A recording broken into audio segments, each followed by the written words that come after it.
ماہرہ زینب خان کے قلم سے لکھا ناول میں تیرے قربان، قسط نمبر 14۔ ایک تصویر میں لگتا ہے کہ ہم بھی خوش تھے، ایک آواز سے لگتا ہے کہ سب اچھا ہے۔ میری دنیا میں کچھ بھی ٹھکانے پر نہیں، بس تجھے دیکھ کر لگتا ہے کہ سب اچھا ہے۔ سعدین حویلی کے احاطے میں جب اس نے گاڑی روکی تو خوشی سے سرشار پرجوشی سے اس نے دروازہ کھولنے کے لیے ہینڈل پہ ہاتھ رکھا ہی تھا جب انس اس کے دوسرے ہاتھ پر اپنا بھاری ہاتھ رکھتے ہوئے اسے روک گیا۔ ریشام نے چونک کر اس کے ہاتھ کو دیکھنے کے بعد اس کی جانب دیکھا، جس کی آنکھوں میں التجا تھی۔ وہ اسے روک لینا چاہتا تھا۔ اس کے چہرے کے تاثرات کسی ہاری ہوئی جواری کے سے تھے جو جیت کر بھی شکست کھا چکا تھا۔ اتنا حوصلہ کر کے مجھے یہاں تک لے آئے ہو تو اندر بھی جانے دو، ریشام خلاف توقع کچھ نرم لہجے میں بولی۔ وہ اس کی شکر گزار تھی جس نے اس کی بات کا مان رکھا تھا۔ میرا دل راضی نہیں آپ کو وہاں بھیجنے پر۔ وہ پچھتا رہا تھا اپنے فیصلے پر۔ اسے ریشام کو یہاں نہیں لانا چاہیے تھا۔ یوسف، یہ میرا گھر ہے، اب کہ اس کے انداز میں نرمی مفقود تھی۔ مجھے معلوم ہے، لیکن میں آپ کو یہاں اس حویلی کی بیٹی کی حیثیت سے نہیں بلکہ اپنی بیوی کی حیثیت سے چھوڑ کر جا رہا ہوں۔ اس نے ڈیش بورڈ پر پڑا مخملی کیس اٹھا کے اسے کھولا، پھر اس میں سے چمکتی دمکتی گولڈ کی چین نکال کر پہلے اس کا لاک کھولا، پھر ذرا سا اس کی جانب جھکتے ہوئے اس کے گلے میں پہنا دی۔ اسے روکے ٹوکے بنا وہ اس کی کارروائی کو دیکھتی رہی، کچھ حیرانگی اور کچھ بے یقینی سے۔ آپ میرے دل کا چین ہیں، آپ مجھ سے جدا رہیں گی تو میں بے سکون رہوں گا، کوشش کیجیے گا جلد واپس آنے کی۔ کتنے نرم اور مان بھرے انداز میں التجا کر رہا تھا وہ۔ میری واپسی کی امید میں مت رہنا، میں اب کبھی نہیں آؤں گی تمہارے پاس۔ ریشام کی دھڑکنوں میں اشتعال سا اٹھ رہا تھا، لیکن پھر بھی چہرے کے تاثرات کو اس نے سختی رکھا۔ جب بھی آپ کا ارادہ بنے صرف ایک بار آواز دے دیجیے گا، میں اسی وقت آپ کو یہاں سے لے جاؤں گا۔ اس کے ہاتھ کو اپنی گرفت میں لیے اس کے جانب جھک کر اس کے شال سے ڈھکے سر کو چومتے ہوئے آنچ دیتے لہجے میں کہتا اسے ساکت کر گیا تھا۔ اپنی حد میں رہو یوسف۔ ریشام نے اس کے ہاتھوں سے اپنا ہاتھ کھینچ کر ایک تیز نظر اس پہ ڈال کر ناگواری سے کہا، اب حد میں رہنے کا وقت نہیں ہے ریشام بی بی۔ مسکرا کر پرشوق نظروں سے اسے دیکھتے ہوئے انس نے ڈیش بورڈ سے اپنی پسٹل اٹھا کر لوڈ کی، پھر گاڑی سے باہر نکل گیا۔ ریشام بھی اس کی تقلید میں باہر اتر گئی تھی اور اس سے پہلے ہی بھاگتے ہوئی اندرونی عمارت کی جانب بڑھ گئی۔ ڈی ایس پی رضا غازی کا بیٹا ہے وہ، انس رضا غازی۔ وہ فون کان سے لگائے کھڑا تھا جب اسے دوسری جانب سے وہ خفیہ ذرائع سے ملی معلومات دی جا رہی تھی۔ ڈی ایس پی کا بیٹا؟ اس نے ضبط کا گھونٹ بھرا، لیکن اسے کوئی حیرت نہیں ہوئی تھی۔ اسے اتنا تو یقین تھا کہ سعدین حویلی سے ٹکر لینے والا کوئی معمولی شخص نہیں ہوگا۔ وہ بھی باقیوں کو بھی اس کی اطلاع دینے کے لیے نکل رہا تھا جب ہی ایک غیر معمولی سے شور کی آواز آئی تو وہ حیرانگی سے لاؤنج میں نکل آیا۔ ریشام؟ سب کے مرجھائے ہوئے چہروں پر جیسے زندگی کی نئی چمک دوڑ گئی تھی۔ وہ بنا کسی کو دیکھتے بھاگتی ہوئی زاریہ غازی کے گلے لگتی ہوئی رونا شروع ہو چکی تھی۔ پہلی بار اتنا وقت گھر سے وہ باہر تنہا رہی تھی۔ تم ٹھیک ہو نا ریشام؟ ساری خواتین اس کے گرد جمع ہو چکی تھیں۔ جب بھی مضبوط قدم اٹھاتا ہوا وہ وہاں داخل ہوتا دکھائی دیا۔ ایک نظر اپنی پسندیدہ شال میں لپٹی ریشام کو دیکھا، پھر سر جھٹکتے ہوئے وہاں پڑے سربراہی صوفے پر ٹانگ رکھے بیٹھ گیا۔ ایک ہاتھ میں پسٹل لیے جبکہ دوسرے ہاتھ کی کوہنی کو ہتھی پر رکھے، ہاتھ کی مٹھی بنا کر اس پر چہرہ ٹکائے، وہ ان عورتوں کو ہی دیکھ رہا تھا جو ریشام سے سوالات کیے جا رہی تھیں۔ جب اسے وہاں اس شان سے بیٹھے دیکھا تو شدید حیرانگی سے ایک دوسرے کو دیکھنے لگیں۔ یوسف، ریشام کو تم واپس لے کر آئے ہو؟ رائمہ غازی نے حیرانگی سے استفسار کیا۔ یہ میرے ساتھ ہی تھی رائمہ پھپھو۔ جہاں اس کی بات پر حیران ہوئی وہیں اس کے طرز تخاطب پر گہرا شوق لگا۔ تم یہاں کیا کر رہے ہو یوسف؟ وہ سب اس کی جرأت پر حیرت زدہ تھیں۔ اپنی بیوی کو یہاں چھوڑنے آیا تھا، وہ کچھ دن اپنے گھر والوں کے ساتھ گزارنا چاہ رہی تھی۔ اس کی بات وہاں آتے ہوئے سالار اور عبیر کے ساتھ ساتھ سعادت غازی اور ان کے تینوں بیٹوں نے بھی سنی تھی، اور سننے کے بعد وہ سب سناٹے میں رہ گئے تھے۔ حویلی کے ٹکڑوں پر پلنے والا 2 ٹکے کا ملازم اس حویلی کی بیٹی کو اپنی بیوی کہہ رہا تھا۔ تو تم ہو انس غازی؟ سالار کے دماغ نے منٹوں میں سارے تفریق جمع کر کے جو جواب اسے دیا تو وہ تلخی و تمسخر سے اسے دیکھتے ہوئے بولا، جبکہ باقی سب کے چہرے ایسے تھے جیسے انہیں سانپ سونگھ گیا ہو۔ یوسف انس ہے؟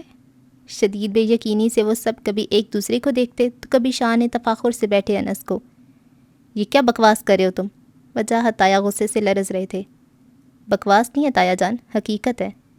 اس کا اطمینان دیکھنے سے تعلق رکھتا تھا۔ کوئی بھی کہیں سے بھی اٹھ کر آ کر خود کو غازیوں کا خون کہے گا تو کیا ہم مان لیں گے؟ وہ زہریلے لہجے میں بولے۔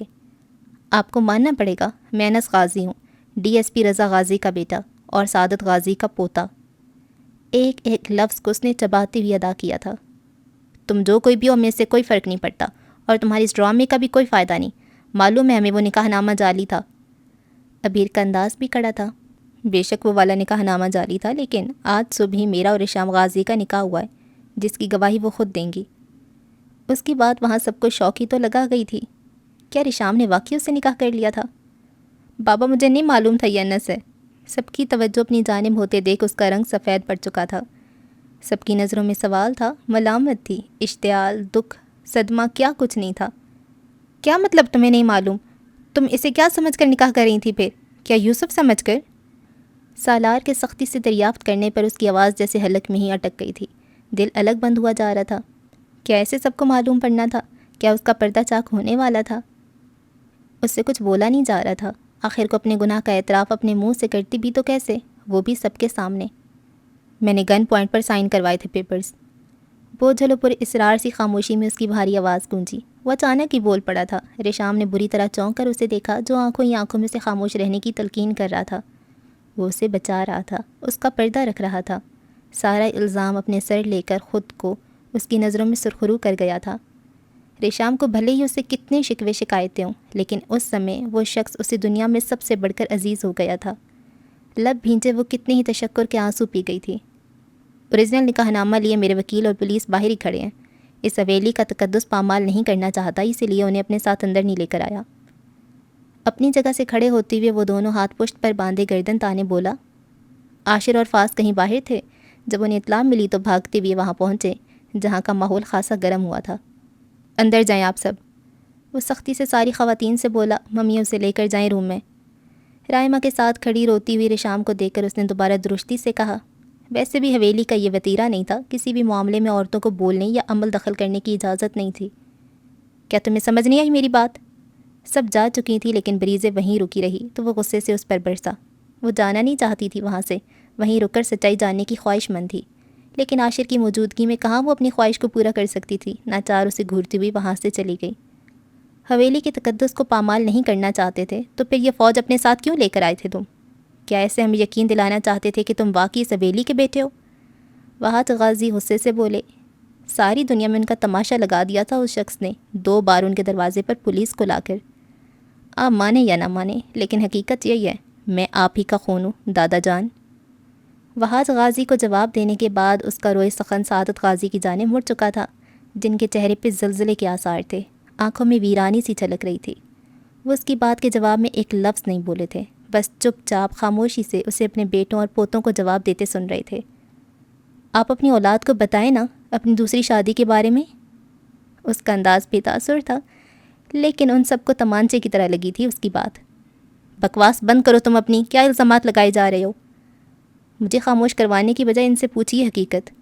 اب کہ وہ تلخی سے بولا، ہمیں کسی سے کچھ جاننے کی ضرورت نہیں ہے۔ کیا چاہتے ہو تم؟ مال، دولت؟ ہم تمہیں بلینک چیک دے دیں گے، لیکن رشام کو ابھی اور اسی وقت طلاق دو گے تم۔ سالار کے مطالبے پہ سب نے چونک کے اسے دیکھا۔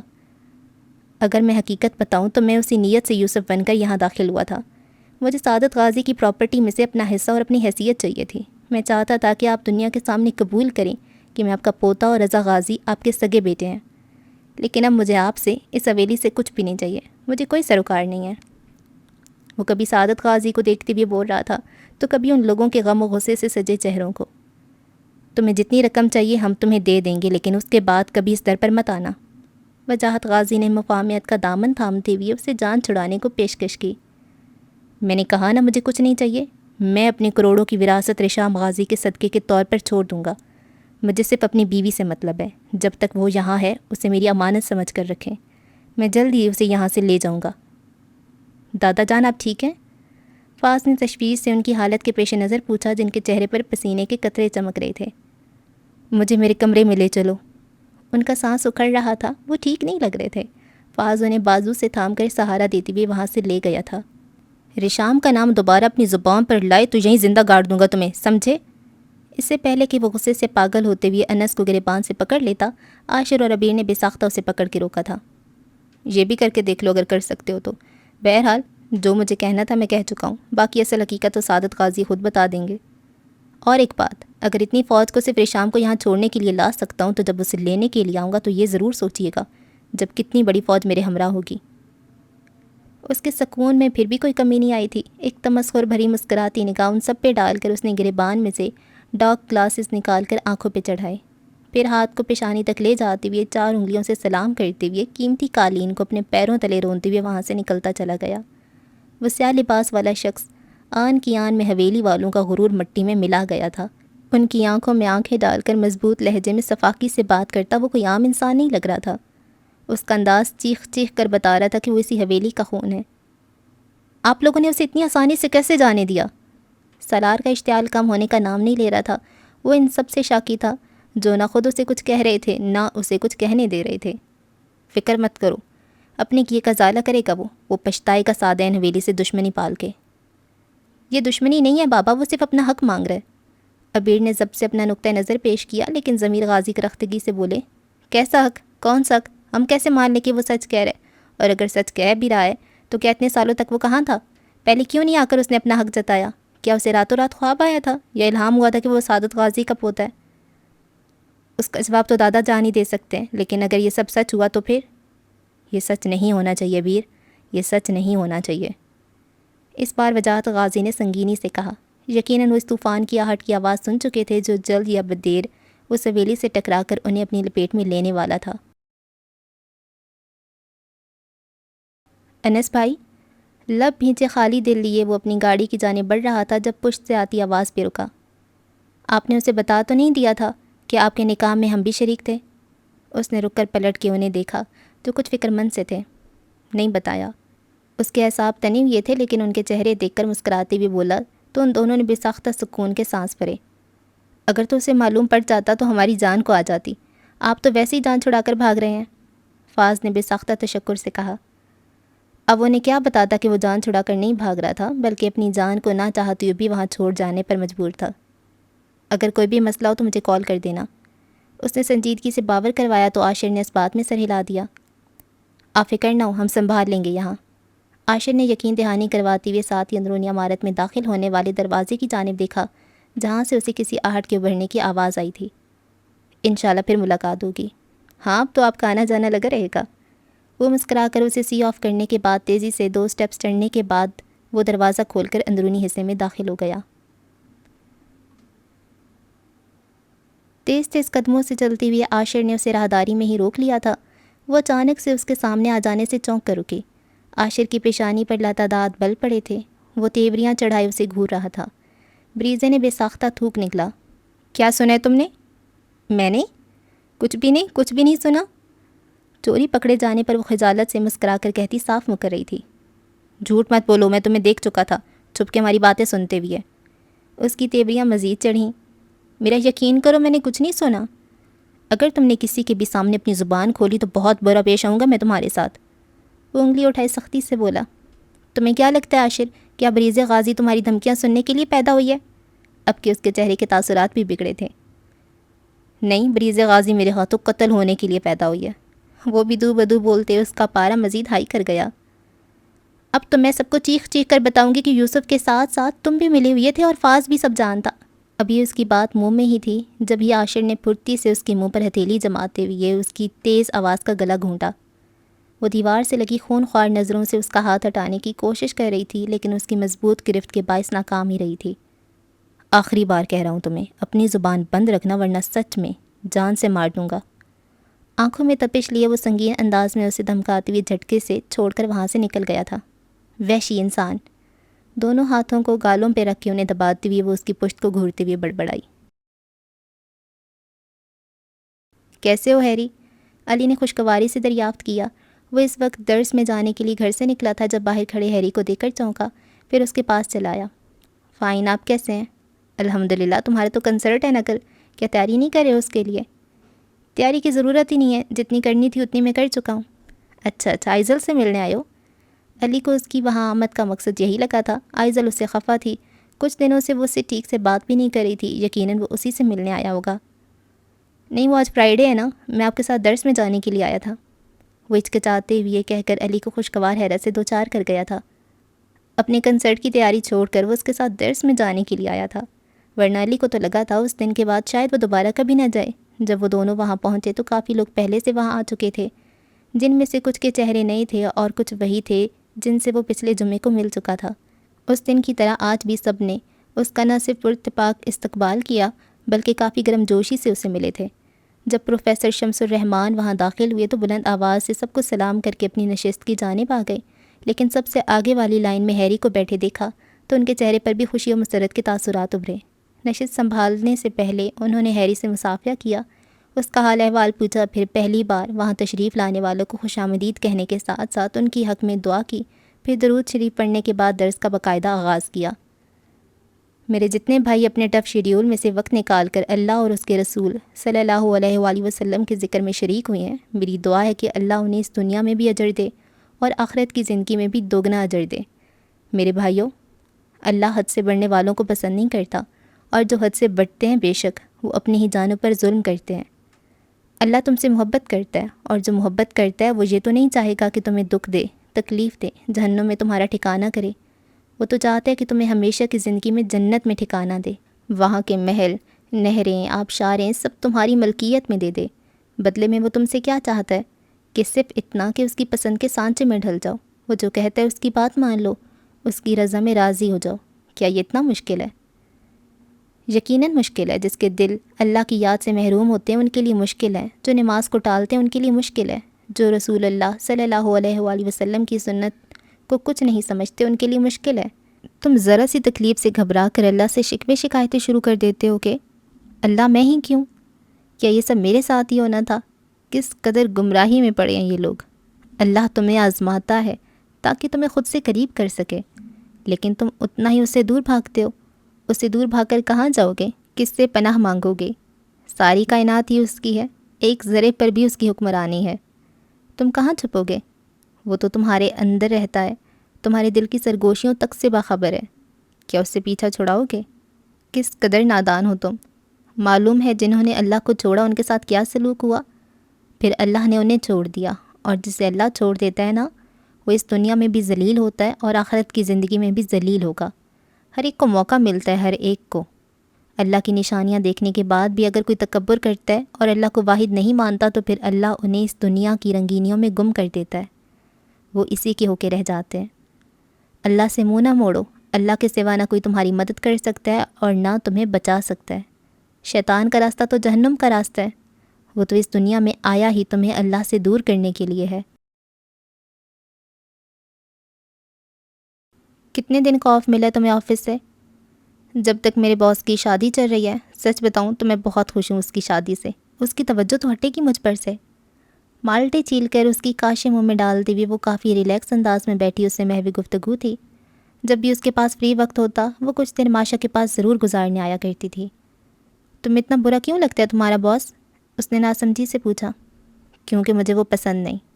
اور ناپسندیدگی کی کیا وجہ ہے؟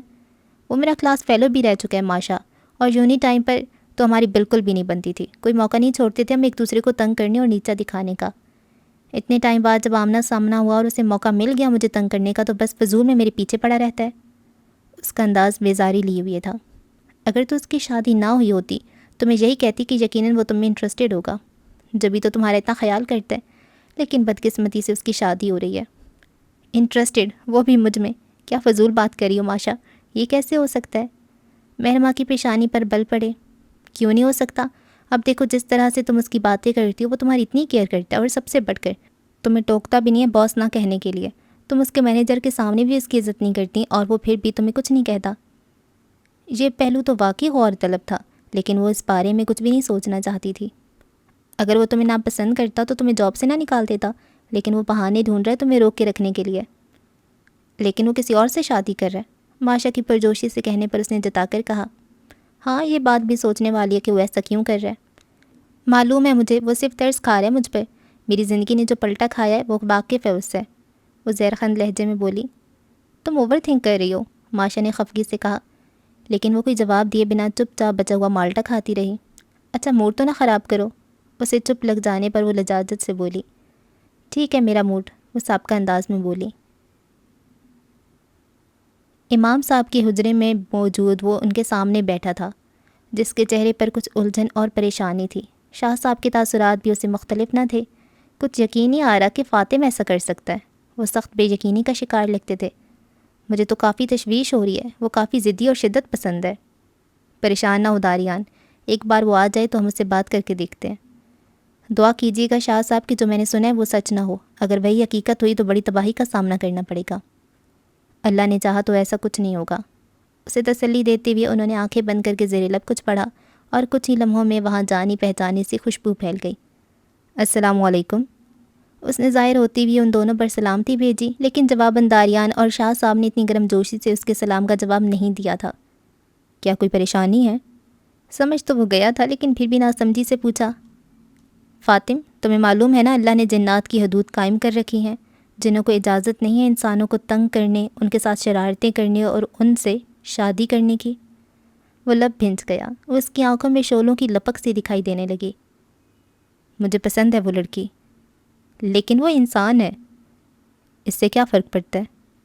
مجھے نہایت افسوس ہو رہا ہے، تمہیں معلوم بھی ہے تمہارا رتبہ کیا ہے، اس کے باوجود تم یہ بچکانہ بات کر رہے ہو۔ میں مجبور ہوں، کم از کم اس کے معاملے میں میں بے بس ہوں۔ میں تمہیں پھر بھی خبردار کروں گا کہ تم باز آ جاؤ، وہ کام مت کرو جو تمہارے لیے نقصان دہ ثابت ہو۔ ان دونوں کی گفتگو کے دوران وہ خاموشی سے انہیں بولتے ہوئے سن رہا تھا۔ اب جب یہ ثابت ہو چکا ہے کہ یہ والا نکاح نامہ جعلی نہیں ہے تو ہمیں تسلیم کرنا پڑے گا کہ وہ ریشام کا شرعی اور قانونی شوہر ہے۔ میز پر پڑے نکاح نامے کو دیکھتے ہوئے وحاج طاہر نے اپنا خیال ظاہر کیا۔ لیکن یہ بات ابھی تک ثابت نہیں ہوئی ہے کہ وہ سعادت غازی کا پوتا ہونے کی جو بکواس کرے وہ سچ ہے یا نہیں۔ بابا کو تو ایک چپ سی لگ گئی ہے، وہ کسی سے کوئی بات نہیں کر رہے ہیں، خود کو اپنے کمرے میں محصور کر لیا ہے۔ ضمیر غازی نے پیشانی مسلتے ہوئے پریشانی سے کہا۔ دادا جان کے انداز سے تو یہی لگ رہا ہے کہ وہ جھوٹ نہیں بول رہا۔ جب جھوٹ نہیں بول رہا تو پھر یوسف بن کے وہ ڈرامہ لگانے کی کیا ضرورت تھی اسے؟ وہ تلخی سے بولے۔ انتہائی مکار انسان ہے، ساری پلاننگ کر کے یہاں داخل ہوا تھا، حویلی کے ملازمین تک تو اس نے اپنے ساتھ ملا رکھا تھا، حویلی کی ایک ایک بات سے وہ باخبر ہے، اس سے ہماری ساری خامیوں کے بارے میں معلوم ہوگا۔ یقیناً اتنا عرصہ جو اس نے یوسف بن کے یہاں گزارا ہے، یوں ہی تو نہیں وقت برباد کیا ہوگا۔ بے شک تم صحیح کہہ رہے ہو، اسے ہماری سب خامیوں اور کمزوریوں کے بارے میں معلوم ہے، جبھی تو ریشام کا استعمال کیا اس نے۔ وحاج طاہر نے سالار کی بات سے پورا اتفاق کیا تھا۔ کل ہی خلا کا نوٹس بھجوائی اسے، ریشام کو اس شخص کے ہاتھوں استعمال ہونے نہیں دیا جا سکتا بالکل بھی، اور میں اس لیے نہیں کہہ رہا کہ میری اس سے شادی ہونے والی تھی، وہ پہلے سویلی کی عزت ہے، میری عزت ہے، میں نہیں چاہوں گا کہ کوئی بھی منہ اٹھا کے آئے اور کچھ بھی بکواس کر کے چلا جائے۔ اب وہ زہرخند لہجے میں بولا، یہ معاملہ بھی نمٹ ہی جائے گا، اور یہ مسئلہ ختم ہو تو ریشام اور سالار کے ساتھ ہی بریزے کی بھی شادی کا بندوبست کرو۔ بریزے کی شادی؟ اس نے تو ابھی داخلہ لیا آگے۔ وجاہت غازی کے نخوت سے کہنے پر فاض نے ناسمجھی و حیرانگی سے کہا، بس پڑھ لیا اس نے جتنا پڑھنا تھا، ایک نے پڑھ کر کیا نحال کر دیا ہمیں، جو اسے بھی اب یونیورسٹی بھیجنا شروع کر دیں۔ لیکن اس سب میں بریزے کی کوئی غلطی نہیں ہے بابا، اس گناہ کی تلافی وہ کیوں کرے جو اس نے کیا ہی نہیں۔ مجھ سے بحث مت کرو ابھی، میں نے جو کہہ دیا بس کہہ دیا، بابا جان سے میں خود بات کروں گا، بریزے کی شادی بھی ریشام کے ساتھ ہی ہوگی۔ انہوں نے جیسے بات ختم کر دی تھی۔ اس ساری گفتگو کے دوران وہ جو خاموش سنگل صوفے پہ پیچھے کو ٹیک لگائے بیٹھا ان سب کو سن رہا تھا، وجاہت غازی کی بات پر وہ یک لخت سیدھا ہو بیٹھا۔ بریزے کی شادی مجھ سے ہوگی؟ وہ جب بولا تو اس کا انداز سرد و سپاٹ تھا۔ تمہارے علاوہ اور کس سے کریں گے؟ جہاں ابیر نے بیزاری سے کہا، وہیں وحاج غازی نے ناگواری سے عاشر کو دیکھا۔ تم نے یہ خوش فہمی کب سے پال لی کہ میں تم سے اپنی بیٹی کی شادی کروں گا؟ وحاج غازی کے تمسخر سے کہنے پر وہ سب بری طرح چونکے تھے۔ یہ بات تو بڑوں کے درمیان شروع سے طے تھی کہ ریشام کی شادی سالار سے ہوگی اور بریزے کی عاشر سے، لیکن وحاج غازی اپنی بات سے پھر رہے تھے، اس فیصلے سے انکار کر رہے تھے جو سعادت غازی نے کیا تھا۔ عاشر ان کا بھانجا تھا، انہیں عزیز بھی تھا، لیکن اپنی بیٹی کے لیے موضوع نہیں لگتا تھا، کیونکہ وہ کافی غیر ذمہ دار لاؤبالی سی نیچر کا مالک تھا۔ یہی بات انہیں کھلتی تھی کہ وہ اپنی زندگی میں سنجیدہ کیوں نہیں ہوتا۔ مجھ سے کیوں نہیں ہو سکتی اس کی شادی؟ اس کا انداز پرتپش سا تھا۔ تو مجھے اس قابل نہیں لگتے کہ میری بیٹی سے شادی کرو، وہ تنفر سے بولے۔ یہ آپ لوگ کس بحث میں پڑ گئے ہیں؟ سالار نے ناپسندیدگی سے اس بے موقع بحث کو دیکھا۔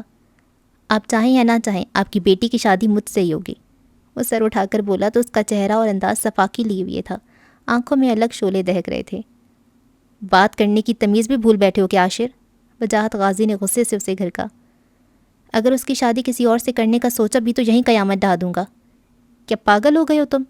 سالار نے سخت ناگواری سے کہتے ہوئے اس کی جانب قدم بڑھانے چاہے تھے جب یہ بیر نے پھرتی سے اسے بازو سے پکڑ کر عاشر کے قریب جانے سے روکا۔ ٹھہر جاؤ، عاشر نہیں ہے وہ۔ ابیر کے چہرے پر پسینہ نمودار ہو رہا تھا۔ کیا مطلب عاشر نہیں ہے؟ کون ہے پھر؟ وہ تڑک کر بولا، لیکن تب بھی اس نے بڑی سی شیشے کی سینٹرل ٹیبل ایک ہاتھ سے اٹھا کر جارحانہ انداز میں پلٹتی تھی، جو اتنی بھاری تھی کہ اسے کھسکانے کے لیے بھی 3-4 لوگ درکار ہوتے تھے۔ وہ سب ابھی دنگ نظروں سے اسے دیکھ ہی رہے تھے کہ ساتھ ہی اچانک ہی گلاس وال اور بڑی سی کھڑکیوں کے شیشے چھناکے سے ٹوٹے۔ ایک تیز سی آواز سارے میں پھیل گئی تھی۔ ساری لائٹس خود بخود بند ہونا شروع ہو چکی تھیں۔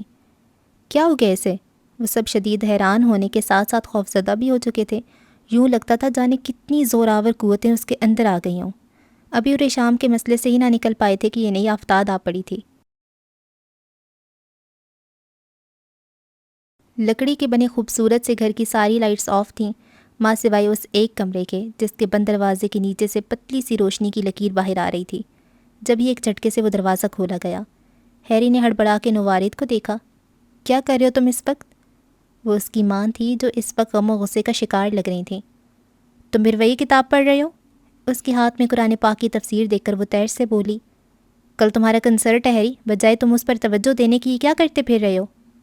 میں اپنی تیاری کر چکا ہوں ممی، نیند نہیں آ رہی تھی تو بس ویسے ہی پڑھ رہا تھا، اس نے جلدی سے بند کرتے ہوئے جواب دیا۔ بند کرو اسے اور سونے کی کوشش کرو، اور جہاں سے یہ کتاب لے کر آئے ہو کل یہ سب واپس کرو انہیں جا کر۔ اس کی ماں کو معلوم تھا کہ اس کی سائڈ ٹیبل کی ڈرا میں کتنی اسلامی کتابیں پڑھی تھیں۔ وہ اس کی بابت اسے وارن کر رہی تھیں۔ اور میری بات سنو، تم آئزل کی کزن کے ساتھ زیادہ وقت گزارنے کی ضرورت نہیں ہے تمہیں۔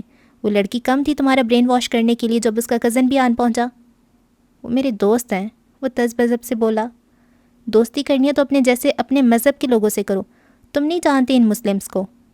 مسلمان ایسے نہیں ہوتے جیسا ہمارا میڈیا انہیں شو کرتا ہے۔ تم مجھ سے بحث کر رہے ہو ہیری؟ وہ شدید شوقی تھیں۔ سوری ممی، اس نے نظریں نیچی کر کے ترنت معافی مانگی۔ بند کرو اسے اور سو جاؤ، دوبارہ تمہارے کمرے کی لائٹ جلی ہوئی نہ دیکھوں میں۔ اسے تنبیہ کرتے ہوئے جب وہ روم سے نکل گئیں، ہیری نے نہ چاہتی ہوئی بھی تفسیر کو چومنے کے بعد شیلف پہ رکھ دیا تھا۔ جب کل صبح تم گھر سے نکل رہی تھی تو تب یہ سوٹ نہیں پہنا ہوا تھا تم نے۔ گلاس لبوں سے لگائے پانی کے گھونٹ اس کے حلق میں ہی اٹک گئے تھے، جنہیں بمشکل نیچے اتارتی ہوئے اس نے گلاس سائڈ ٹیبل پہ رکھ کے سادہ کو دیکھا تو جانچتی ہوئی نظروں سے اسے دیکھ رہی تھی۔ اور یہ شال بھی تمہاری نہیں ہے نا؟ اب کہ اس نے غور سے اس مردانہ شال کو دیکھتے ہوئے استفسار کیا جو ریشام نے ابھی بھی خود کی گرد لپیٹی ہوئی تھی۔ اس سے کوئی جواب نہیں بن پا رہا تھا کہ وہ کیا کہے۔ اب یہ تو نہیں کہہ سکتی تھی کہ انس غازی نے اس کی آمد سے پہلے پوری وارڈروب نئے ملبوسات سے بھر رکھی تھی۔ کن باتوں میں پڑ رہی ہو سارا، اسے آرام کرنے دو۔ رائمہ غازی نے اس کے چہرے پر تذ بذب کے رنگ دیکھے تو سارا سے بولی۔ وہ سب اسے ایسے ہمدردی کر رہے تھے جیسے انس اسے سچ میں گن پوائنٹ پر اغوا کر کے لے گیا ہو۔ زاریہ غازی تو کتنی دیر سے خود سے لپٹائے روتی رہی تھیں۔ وہ انسان اس حویلی کی عزتوں سے کھیل رہا ہے اور یہ اس کی شال کو سینے سے لگا کر بیٹھی ہے۔ یہ بات اتنی سیدھی نہیں ہے جتنی یہ دونوں بنا کر پیش کر رہے ہیں۔ کچھ تو ضرور ہے جو یہ چھپا رہی ہے، اور یوسف عرف انس غازی بھی چھپا رہا ہے۔ سفینہ تائی نے گاگ نظروں سے ریشام کے چہرے کے اتار چڑھاؤ دیکھتے ہوئے پرسوچ اور تیز لہجے میں کہا تو اس نے مدد طلب نظروں سے رائمہ کو دیکھا۔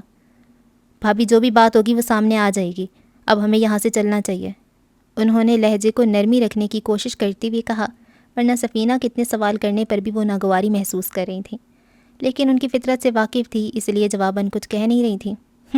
وہ نخوت سے ہنکارا بھرتے ہوئے وہاں سے چلی تو ان کے پیچھے رائمہ سمیت سبھی نکل گئی تھیں، صرف بریزے اس کے پاس موجود تھی۔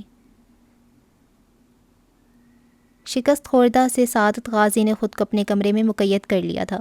ریشام کے علاوہ انہوں نے کسی کو بھی اندر آنے کی اجازت نہیں دی تھی۔ وہ فکر مندی سے ان کا ہاتھ اپنے ہاتھوں میں لیے بیٹھی تھی، جن کے چہرے پر گہرا کرب تھا۔ کیا وہ سچ کہہ رہا تھا دادا جان؟ کیا وہ سچ میں آپ کا پوتا ہے؟ وہ دھیمے لہجے میں ان سے استفسار کر رہی تھی جو آنکھیں موندے بیڈ کی بیک سے ٹیک لگائے ماضی کے اوراق کو کھول کر پڑھنا شروع ہو چکے تھے۔ گہری کالی رات میں تیز بارش کی بوچھاڑوں نے ہر طرف جل تھل سا مچا دیا تھا۔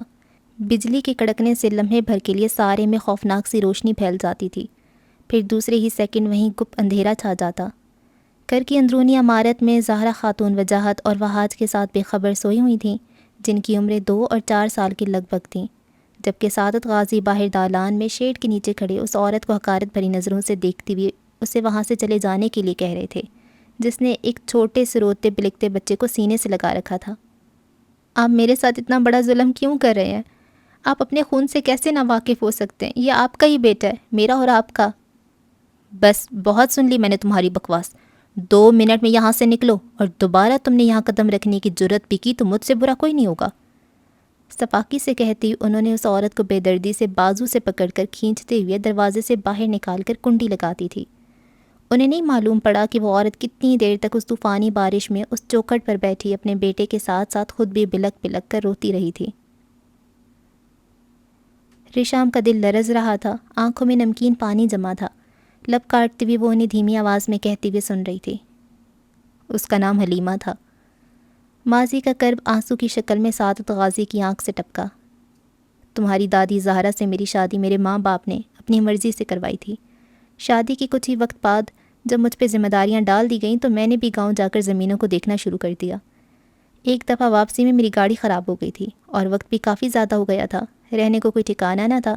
جہاں ہماری رہائش ہوا کرتی تھی وہ جگہ بھی دور تھے، وہاں تک پیدل جانا بھی ممکن نہ تھا۔ ایسے میں حلیمہ کے باپ نے مجھے رات اپنے گھر میں ٹھہرایا، میرا آرام کا ہر ممکن سامان کیا۔ جب پہلی بار اسے دیکھا تو مجھے لگا جیسے مجھے میری منزل مقصود مل گئی ہو۔ میں نے بہانے سے ان کے گھر جانا شروع کر دیا۔ اس کا باپ بھی یہ بات سمجھ گیا تھا کہ میں اس میں دلچسپی لے رہا ہوں۔ پھر اس نے ایک دن مجھ سے حلیمہ کی شادی کرنے کو کہہ دیا۔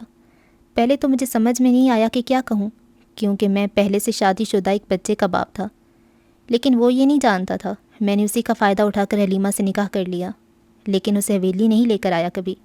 جب بھی میں گاؤں جاتا وہ مجھ سے ایک ہی فرمائش کرتی کہ اسے حویلی جانا ہے۔ میں ہر بار کوئی نہ کوئی بہانہ کر کے اسے ٹال دیتا۔ پھر جب اس کے باپ نے بھی دبے لفظوں میں کہنا شروع کیا تو مجھے بیزاری ہونے لگی، کیونکہ حلیمہ میں مجھے پہلے جیسی دلچسپی نہیں رہی تھی۔ میں اپنی خاندانی بیوی اور بچوں کے ساتھ خوش تھا۔ پھر آہستہ آہستہ میں نے گاؤں جانا بالکل ہی چھوڑ دیا۔ جب کبھی زمینوں پر جانا ہوتا تو میں وہیں سے پلٹ آتا، حلیمہ کے پاس نہیں جایا کرتا تھا۔ ایک روز اطلاع ملی کہ حلیمہ کے باپ کا انتقال ہو گیا، ماں تو اس کی پہلے ہی نہیں تھی۔ مجھے افسوس ہوا، خود کو ملامت کی، پھر ارادہ بھی کیا وہاں جانے کا، لیکن زہرا کی طبیعت خرابی کی وجہ سے میں نہیں جا سکا، اور پھر آہستہ آہستہ وہ میرے ذہن سے محو ہوتی بالکل ہی نکل گئی۔ میں اسے بھول چکا تھا، لیکن پھر اس نے حویلی کے دروازے پہ دستک دی۔ میں ڈر گیا تھا، اگر تو اس کے بارے میں میرے گھر والے جان جاتے تو میرے لیے مشکلات کھڑی ہو سکتی تھیں۔ زارا مجھ سے بدظن ہو جاتی، اور سب سے بڑھ کر مجھے جائیداد سے آگ کر دیا جاتا چھپ کر دوسری شادی کرنے پر۔ اس لیے میں نے اسے دھتکار دیا اور اسے ڈرا دھمکا کے وہاں سے بھیج دیا۔ آپ نے دوبارہ کبھی انہیں ڈھونڈنے کی کوشش نہیں کی دادا؟ ان کی آپ پیتی سنتی ریشام نے بھیگے لہجے میں پوچھا تو انہوں نے اسپات میں سر ہلایا۔ اس واقعے کے کچھ ہی عرصے بعد میرے ضمیر نے مجھے ملامت کرنا شروع کر دیا۔ میرے گناہ مجھے سونے نہیں دیتا تھا۔ میں نے اسے ڈھونڈنے کی بہت کوشش کی، اپنے سارے ذرائع استعمال کیے اسے تلاش کرنے میں، لیکن اس دن کے بعد وہ دوبارہ نہیں ملی۔ 3 بیٹے اور 1 بیٹی ہونے کے باوجود بھی میرا دل اس بچے کے لیے روتا تھا جو برستی بارش میں بھوک سے بلک رہا تھا۔ جی چاہتا کہ بس وہ کہیں سے میرے پاس آ جائے تو میں اسے اپنے سینے سے لگا لوں۔ وہ میرا ہی خون تھا، میرا بیٹا تھا جسے وہ رضا کہہ کر پکار رہی تھی، اور جب میں امید ہی کھو بیٹھا تھا تو اللہ نے کیسے مجھے اس سے ملا دیا۔ برستی آنکھوں سے انہوں نے ریشام کو دیکھا۔ اتنے عرصے بعد مجھے اس کے زندہ ہونے کی نوید مل گئی۔ معلوم نہیں حلیمہ حیات ہوگی یا نہیں۔ انس کو فون کرو تم، اس سے کہو اپنے باپ کو میرے پاس لے کر آئے۔ ریشام کے ہاتھ پکڑے وہ کسی بچے کی طرح اسے التجا کر رہے تھے۔ یہ چین؟ سعادت غازی نے بری طرح چونک کر اس کے گلے میں موجود اس چین کو دیکھا۔ یہ مجھے، ریشام اس کو انگلیوں میں تھامے یہ کہنے میں ہچکچا رہی تھی کہ وہ انس نے اسے پہنائی تھی۔ حلیمہ کو دیا گیا یہ میرا واحد تحفہ تھا ریشام۔ اس کی بات پر وہ دنگ رہ گئی تھی۔ حویلی کی اندرونی عمارت میں موجود لوگوں کو خبر ہی نہیں تھی کہ باہر بیٹھک میں کیا طوفان آیا ہوا تھا۔ سربراہی صوفے پر ٹانگ رکھے بیٹھا وہ اس وقت اپنے آپ میں نہیں لگ رہا تھا۔ لہو چھلکاتی نگاہوں سے غیر مرئی نقطے کو دیکھتا ان سب کا خون خشک کیے جا رہا تھا۔ حویلی میں اتنا سب کچھ ہوتا رہا اور تم نے ہمیں کچھ بتانے کی ضرورت ہی نہ محسوس کی۔ وجاہت ضمیر غازی پر برس رہے تھے جس نے ساری بات ان کے گوش گزار کی تھی۔ سوری بابا، لیکن مجھے خود بھی بعد میں پتہ چلا تھا، وہ ندامت سے بولا۔ کچھ دیر پہلے جو بیٹھک پرتعیش آرائشوں سے آراستہ تھی وہ اب جنگ کے بعد کا منظر پیش کر رہی تھی۔ فاطم نے جی بھر کے اپنا اشتعال وہاں نکالا تھا جو ابھی بھی کم ہونے کا نام نہیں لے رہا تھا۔ ماہرہ زینب خان کے قلم سے لکھا ناول میں تیرے قربان کی 14ویں قسط کا اختتام ہوا۔ آپ سے اگلی قسط میں ملاقات ہوگی، تب تک کے لیے اللہ حافظ۔